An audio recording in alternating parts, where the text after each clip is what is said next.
इस वीडियो में आज हम सब देखेंगे भारत सामान्य परिचय, पूरा A to Z जानकारी। आइए स्टेप बाय स्टेप देखते हैं। सामान्य परिचय क्या पढ़ना है? आज हम लोग भारत के बारे में जानेंगे। किसके बारे में जानेंगे? भारत को हम लोग इंडिया भी बोलते हैं। क्या बोलते हैं? इंडिया। और भारत की राजधानी कहाँ है? भारत की राजधानी नई दिल्ली। बहुत अच्छा। जरा ये बताइए, भारत का क्षेत्रफल आपको पता है? भारत का क्षेत्रफल कितना है? बहुत अच्छा, 32 लाख 263 किलोमीटर। कितना है? क्षेत्रफल का मतलब ये होता है, जैसे हम यहाँ से शुरू किए, चारों तरफ पूरा का पूरा घूमते हुए फिर इसी स्थान पर आ गए, जिसमें हमारे द्वीप समूह भी होंगे। पूरे को मिलाकर के भारत का क्षेत्रफल कहा जाएगा। क्या कहा जाएगा? भारत का क्षेत्रफल। भारत को हमने किन नामों से जाना जाता है?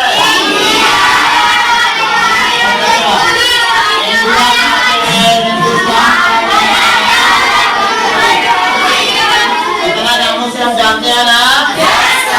ये बताइए, उत्तर से दक्षिण की ओर लंबाई कितनी भारत है? 3214 यानी 3214 किलोमीटर। कितना है? कितना है? 3200। अब पूरब से पश्चिम की ओर लंबाई 35-35। कितना है? अच्छा, जरा बच्चों प्यारे ये बताओ, ये भारत का दक्षिणी बिंदु है ना? और ये कौन सा बिंदु है? और ये कौन सा बिंदु है? पूर्वी। और ये कौन सा है? ये पश्चिमी हो गया, ये उत्तरी हो गया, और ये दक्षिणी हो गया। ये क्या हो गया? पूर्वी हो गया। देखिए प्यारे बच्चों, ये है भारत का मैप। भारत के मैप में मैंने आपको बताया, उत्तर से दक्षिण की ओर लंबाई कितनी है? पूरब से पश्चिम की ओर 35-35। भारत का अक्षांशीय विस्तार अगर आपको देखा जाए, समझना हो तो 8 डिग्री 4 मिनट से। कहां से शुरू होता है? 8 डिग्री 4 मिनट से उत्तर की ओर जाएंगे 37 डिग्री 7 मिनट। कितना है? ये हमारा अक्षांशीय विस्तार है। कौन सा विस्तार है? इसी तरह से अगर देशांतरी विस्तार देखा जाए तो 68 डिग्री 7 मिनट से कितने शुरू होगा? 97 डिग्री 25 मिनट। कहाँ तक है? ये हमारा कौन सा विस्तार है? देशांतरी विस्तार। कौन सा विस्तार है? अच्छा, एक प्रश्न और समझिए। जैसे मान लीजिए आपसे पूछा जाए कि भारत का सबसे दक्षिणी बिंदु क्या है, तो भारत का सबसे दक्षिणी बिंदु क्या है? इंदिरा पॉइंट। क्या है? और भारत का सबसे उत्तरी बिंदु क्या है? इंदिरा पोल। इंदिरा पोल क्या है? और भारत का सबसे पूर्वी बिंदु क्या है? ऊटी। बहुत अच्छा। इसी तरह से भारत का सबसे पश्चिमी बिंदु क्या है? गोरमाता। क्या है? जरा ये भी देखिए, समुद्र तटीय रेखा जो भारत भूमि से जुड़ा हुआ है, कई किलोमीटर है? 6100 किलोमीटर। बहुत अच्छा। उसी तरह से अगर द्वीपों को भी मिला दिया जाए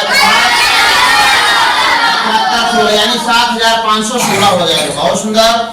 अच्छा, इसके साथ साथ ये भी देखिए, भारत का स्थलीय दूरी यानी कहने का मतलब केवल भूमि क्षेत्र यहाँ से यहाँ तक लिया जाए तो 15200 हो जाएगा। कितना हो जाएगा? और भारत के बीचों बीच कौन सी रेखा गुजरती है? कौन सी रेखा? ये कितने राज्यों से होकर गुजरती है? जो सूत्र मैंने आपको दिया था, मित्र पर गमछा, मित्र पर गमछा, इसमें 8 के 8 राज्य आ जाएंगे। उसी तरह से जो 82.5 देशांतर रेखा है भारत के बीचों बीचों गुजरती है, वो मिर्जापुर के अमरावती चौराहा, वहां पर एक स्थान बना हुआ है जिससे भारत के समय का निर्धारण होता है। वो 4 राज्यों से, 4 या 5 राज्यों से होकर गुजरती है, जैसे उत्तर प्रदेश, मध्य प्रदेश राज्यों से होकर गुजरती है। वहां से भारत का मानक समय लिया जाता है। जैसे भारत का मानक स्थानीय समय अगर आपको लेना हो तो मिर्जापुर का जो अमरावती, मिर्जापुर के हैं, बड़े सौभाग्य की बात है। कभी मौका मिले तो जाकर के अमरावती पर देखिए, वहां पर लिखा हुआ है भारत का मानक समय यहाँ से लिया जाता है। उसी से आपको देखने के लिए मिल जाएगा। इसी तरह से भारत के पड़ोसी देशों की संख्या आपको देखनी है तो मैंने सूत्र आपको दिया था, बचपन में क्या किया, बचपन में हाँ, से क्या हो जाएगा,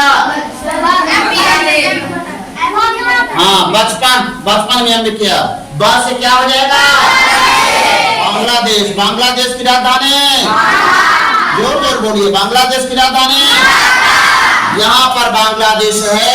बांग्लादेश और भारत के बीच जो विभाजक रेखा है उस रेखा का नाम है शून्य रेखा, जीरो लाइन। क्या नाम है, उसी तरह से चीन है। चीन की राजधानी कहाँ है, चीन की राजधानी कहाँ है। इसी तरह से पाकिस्तान, पाकिस्तान की राजधानी, पाकिस्तान और भारत के बीच में जो विभाजक रेखा है जिसका नाम है रेड क्लिफ। क्या नाम है, कौन सी रेखा है, अगस्त 1947 में इस रेखा का निर्धारण हुआ था। उसी तरह से नेपाल अगला हमारा देश है, नेपाल की राजधानी, फिर यम से म्यांमार, क्या हो जाएगा, म्यांमार की राजधानी, फिर बी से हमारा क्या हो जाएगा, भूटान, भूटान की राजधानी, फिर ये से अफगानिस्तान, अफगानिस्तान की राजधानी क्या हो, लाहौर। इस तरह से आप लोगों ने भारत का सामान्य परिचय दिया। सभी छात्र छात्राओं एवं अभिभावकों से अनुरोध है कि चैनल को सब्सक्राइब कर यूपीएस रही स्कूल को सपोर्ट करें, साथ ही बेल आइकन जरूर दबा लीजिए। वीडियो को लाइक, कमेंट्स और शेयर करना न भूलें। दोस्तों मिलते हैं फिर इसी नई वीडियो के साथ, तब तक के लिए जय हिंद, जय भारत, वंदे मातरम, धन्यवाद।